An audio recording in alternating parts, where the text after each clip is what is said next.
বাকিরাকে আমরা অ্যারেস্ট করার চেষ্টা করছি। আর পিছনে সেখানে যাই, সত্যি মূর্তি ভাঙা হয়েছে, হনুমানের মূর্তি দু জায়গায় এবং দুর্গার মূর্তি ভাঙা হয়েছে। আমি এলাকা বলেছিলাম যে হনুমানজির ছবি বলাটাকে হনুমানের চূড়ার গলা কাটা, মা দুর্গাকে ভেঙে দেওয়া, ইত্যাদি ইত্যাদি।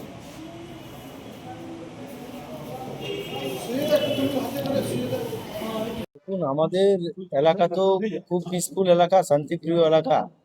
আমরা গ্রামের মানুষ, মানে খাটে খাই ওইসব এলাকায়। সবাই দিন রুজি রোজগার করে সংসার চালায়। কিন্তু হঠাৎ আমি সকালে খবর দিয়ে এলাকার মানুষ যে দাদা এখানে মূর্তি ভাঙা হয়েছে এবং মুটুকুড়াতে মা দুর্গার যে মূর্তি ছিল সেটা তো ওই মোবিল দিয়ে হাত ভেঙে দিয়েছিল এবং মুরগুমাতে একটা মূর্তি ছিল সেই মূর্তিটাও ভাঙেছে এবং বেগুন কুদরেও একটা ছিল সেটা ভাঙা হয়েছে।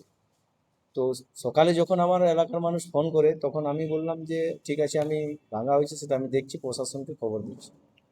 প্রশাসনকে আমি ফোন করি, প্রশাসন বলে আমরা দোষীদারকে অ্যারেস্ট করেছি এবং বাকি যারা আছে তাদেরকেও আমরা অ্যারেস্ট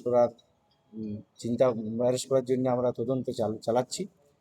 আমরা সঙ্গে সঙ্গে ওখানে যাই, আমাদের যুব সভাপতি গৌরববাবু ছিলেন এবং যেখানে মানুষকে আমরা বুঝাই যে আপনারা এইভাবে যাতে কোনো এলাকায় শান্তি শৃঙ্খলা থাকে, যাতে কোনো ঝুট ঝামেলা না হয় এবং মূর্তি যেগুলো আছে সেই সেই মূর্তিগুলো আমরা পুনরায় নতুন করে দেব।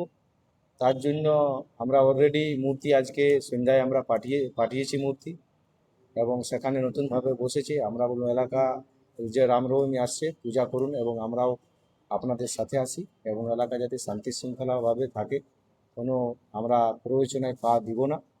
যারা এই ঘটনা ঘটিয়েছে তারা কি উদ্দেশ্য নিয়ে ঘটিয়েছে, কি মনে হয় আপনার? দেখুন, ওনাদের উদ্দেশ্যই একটাই ছিল, আমরা যেটা বুঝতে পারি, জয়পুর বিধানসভা যখন ওনারা হারতে চলেছে তখন ওনারা একটা পরিকল্পিতভাবে মানে একটা দাঙ্গা লাগাবার চেষ্টা করে ভোট ব্যাংকের একটা ইস্যু তৈরি করার চেষ্টা করছিল।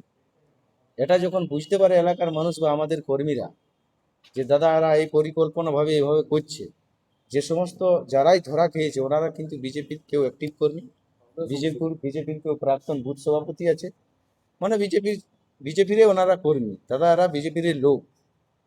তো আমরা যখন বুঝতে পারি এবং সকালে ওখানে অনেক লোকেই মিছিল দেওয়ার চেষ্টা করেছিল বিজেপির কিছু কর্মী সমর্থকরা, তো আমরা যখন বুঝতে পারি তখন আমি প্রশাসনকে বলি দেখুন এলাকা পিসফুল রাখুন, যাতে এইভাবে কোনো অবাঞ্ছিত ঘটনা না ঘটে। তার জন্য আমরা সেখানে ছুটে যাই মানুষের কাছে এবং ওরা চাইছিল যে এই মূর্তি ভাঙে এলাকার মানুষকে বোঝানোর যে এটা তৃণমূলের লোকেই ভাঙিয়েছে।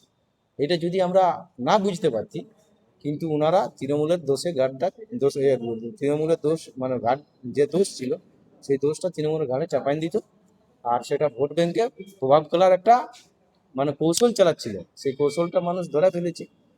তো তার জন্য আমরা বলেছি এলাকাবাসীকে আপনারা সতর্ক থাকুন, এইভাবে যাতে কোনো ঘটনা যদি ঘটে তো প্রশাসনকে আপনারা খবর দিন।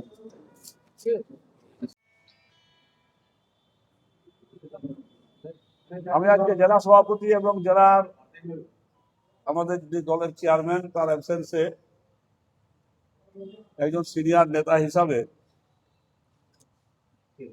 আমি তাদের প্রতিনিধি হয়ে আপনাদের কাছে কিছু বিবৃতি দিচ্ছি এবং সেটা বিষয়টা হচ্ছে একটাই, সেটা হচ্ছে গুরগুমাতে মূর্তি, এই যে গুরগুমাতে মূর্তি ভাঙা এই ঘটনাটা আমরা পরে জানি তখন জানা যাচ্ছে যে যারা মূর্তিটা ভেঙেছে তারা বিজেপির লোক এবং তারা ভাঙার পরেই সকালবেলাতেই সংগঠিতভাবে মিছিল করার জন্য তৈরি হচ্ছিল, পরের ঘাড়ে দোষটা পাবার স্বার্থে। উত্তরটা আরেকবার যদি বলেন। প্রথম কথা হচ্ছে যে আমাদের কাছে যখন খবর আসে যে মুরগুমাতে মূর্তি ভাঙা হয়েছে, সেই মূর্তি ভাঙা খবরটার আগেই আরো একটা খবর আসে যে মূর্তি ভাঙাকে কেন্দ্র করে ভারতীয় জনতা পার্টি একটি সংগঠিত মিছিল করে বিরোধীদের গায়ে দোষ চাপাবে, তার জন্য তারা সংগঠিত হচ্ছিল। এই কারণ হয়ে দেখা গেল যখন তারা বুঝতে পারে যে ওই এলাকার মানুষ তাদের একজনকে ধরেছে এবং বাকিদের নাম পুলিশ মারফত কবুল করিয়েছে, ওরা নিজেরা সেইখান থেকে তারা পিছনে পিছায়। এবং আমরা এই ঘটনাকে সাক্ষী রেখে বা সামনে রেখে আমাদের দুই যুব নেতা এবং তার মধ্যে একজন প্রার্থী ওই এলাকার অর্জুন মাহাতো এবং আমার জেলার যুব নেতা গৌরব সিং সেখানে যে উপস্থিত হয় এবং সেখানে সোশ্যাল মিডিয়াতে তারা ব্যাপারটি ভালো করে জানায় কিছুটা হলেও। কিন্তু একটা অত্যন্ত ন্যাক্কারজনক ঘটনা, যে ঘটনা যারা নিজেদেরকে ভগবানের দূত বলে মনে করে, যে দলটা নিজেকে, যে দলটা নিজেরা রামের দূত বলে মনে করে, যে দলটা নিজেরা হনুমানের একবারে ভাই বলে মনে করে, সেই দলের ব্যক্তিরা এই কাণ্ডটি করেছে এবং তাদের নাম আমার কাছে আছে, আমি আপনাকে বলবো পরে সেটা। এখানে সব বেশ সমস্যা, আমি আপনাদের কাছে বলছি আমাদের তরফ থেকে তো ওটা করাবোই।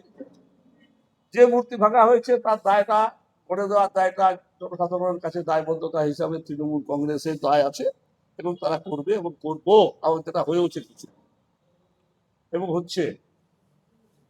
একটা কথা আমি আপনাদেরকে বলছি, এই যে ঘটনাগুলো না, এগুলা শুধু আপনারা যদি মনে করেন এটি একটা মাত্র ঘটনা, বিচ্ছিন্ন ঘটনা যদি মনে করেন, আমি আপনাদেরকে বলছি এটি একটি বিচ্ছিন্ন ঘটনা নয়, এটি একটি সংগঠিত চিন্তা ভাবনা, আমার পুরুলিয়া জেলাকে অশান্ত করার চিন্তা ভাবনা এবং সামান্যতম ঘটনাকে অন্যদিকে নিয়ে গিয়ে হিন্দু বিদ্বেষ, মুসলমান, হিন্দু মুসলিম ইত্যাদিকে সামনে নিয়ে ভোটটাকে পোলারাইজ করার যে ভাবনা, এটা শুধু এক জায়গাতেই সংগঠিত নয়, বিভিন্ন জায়গাতেই এই চক্রান্ত চলছে এবং এদের মধ্যে বিশ্ব হিন্দু পরিষদ, RSS ইত্যাদিরা এটার সঙ্গে জড়িত।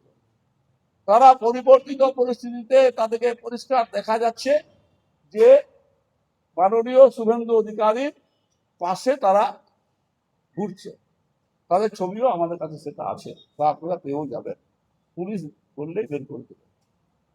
তো এই যে ঘটনা, যারা শুভেন্দু অধিকারীর সাথে ঘুরে একসাথে কথা বলতে বলতে মিছিলে হাঁটছে, যারা আমাদের এই জেলার যে মোটামুটি ভাবে বিজেপির কণ্ঠধার জ্যোতির্ময় সিং মাহাতো মহাশয়ের সাথে সাথে ঘুরে জিন্দাবাদ জিন্দাবাদ করছে, সেই ব্যক্তিরা এই ঘটনাটা ঘটিয়েছে। কিন্তু ধরা পড়ে যাওয়ার পর ওরা আর মিছিল কিছু করেনি এবং ওই লোকগুলি যে বিজেপি নয় সেই ব্যাপারেও তারা কোনো বিবৃতি এখনো পর্যন্ত দেয়নি বা দিচ্ছে না। একটা জিনিস আমি আপনাদেরকে বলছি যে এইভাবে পুরুলিয়াতে একটা ধর্মীয় পোলারাইজেশন করে ধর্মেকে সুরসুরি দিয়ে, ধর্মের নামেকে সুরসুরি দিয়ে এই ঘটনাগুলোকে যারা শুরু করেছিল, আপনারা জানেন মুরগুমা মানে একটা অত্যন্ত একটি বিচ্ছিন্ন জায়গা এবং সেখানে আমাদের মানুষ এক্সকারশনে যায়, বেড়াতে যায় এবং বেড়াতে যাওয়ার জন্য সেখানে যা পরিবেশটা আছে, সেই বেড়াতে যাওয়া পরিবেশের মাঝখানে এই ঘটনাগুলো ঘটানো হয়েছে। এই ঘটনাকে সামনে রেখে যে ঘটনাগুলো আরো আগামী দিনে হয়তো বা ঘটবে, আমি আপনাদের মাধ্যমে আমার পুরুলিয়াবাসীকে বলছি যে আপনারা সতর্ক দৃষ্টি রাখবেন নিজস্ব এলাকায় যে মন্দিরগুলি আছে, যে জায়গাতে আমাদের শিব বাবা থাকেন, দেখবেন একবারে সম্পূর্ণ উন্মুক্ত জায়গায় মহাদেব থাকেন। তার উপর যে কোনো অত্যাচার হবে না তাদের দ্বারা, সেটাই আমি সাধারণ মানুষকে বলছি, তার এলাকার যারা মানুষ তারা এটাকে একটু দেখবেন। এবং পুলিশ প্রশাসনকে বলছি, ঠিক এই জায়গাগুলোতে যেন পুলিশ প্রশাসন নিজস্বভাবে গভর্নমেন্টের থ্রু দিয়ে প্রত্যেক জায়গায় সিসিটিভি লাগানোর ব্যবস্থা করে। এটা আপনাদের কাছে আমার দাবি রইল, আপনারা এটা জানাবেন। তাহলে একটা নিশ্চিন্তি জানা যাবে, নিশ্চিতভাবে কোনো সন্দেহমূলকভাবে ধরা হবে না, কোনো চিন্তা নাই। এটিকে একজনকে যদি ধরা না যেত তাহলে তৃণমূলের কপালে যে কি দুঃখ ছিল সেটা আমরা নিজেরাই বুঝতে পারছি। এই হচ্ছে সবচেয়ে বড় পরিস্থিতি। যদি আপনাদের এই বক্তব্যতে কিছু বলার থাকে আপনি বলতে পারেন। গতকাল যদি আপনি যদি খোলস করে বলেন গতকাল কটা মূর্তি ভাঙা হয়েছে এবং কি কি ঘটনাটা ঘটেছে পরীক্ষণ করে যদি আমরা এখনো পর্যন্ত দুটো মূর্তি, তিনটা, কি মূর্তি? দুটা হনুমান, একটা দুটা হনুমান আর একটা বাসন্তী মাতা মা দুর্গা। বাসন্তী মাতা মা দুর্গা, যে বাসন্তী পূজাটা আজ থেকে শুরু হওয়ার কথা ছিল। কারা ঘটিয়েছিল তাদের নাম আপনাকে আমি দিচ্ছি, আমি নামগুলো দিচ্ছি আপনাকে।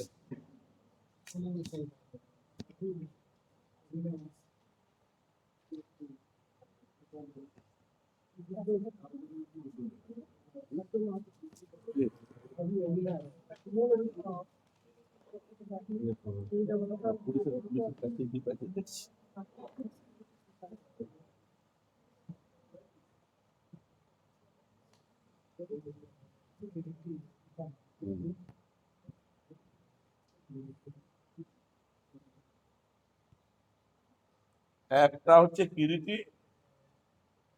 একটা হচ্ছে অভিনাশ, অভিনাশ, যাই হোক কৃপানাথ, আর হচ্ছে গারু মাহাতো, গারু বা গারু গারু, ইংরাজি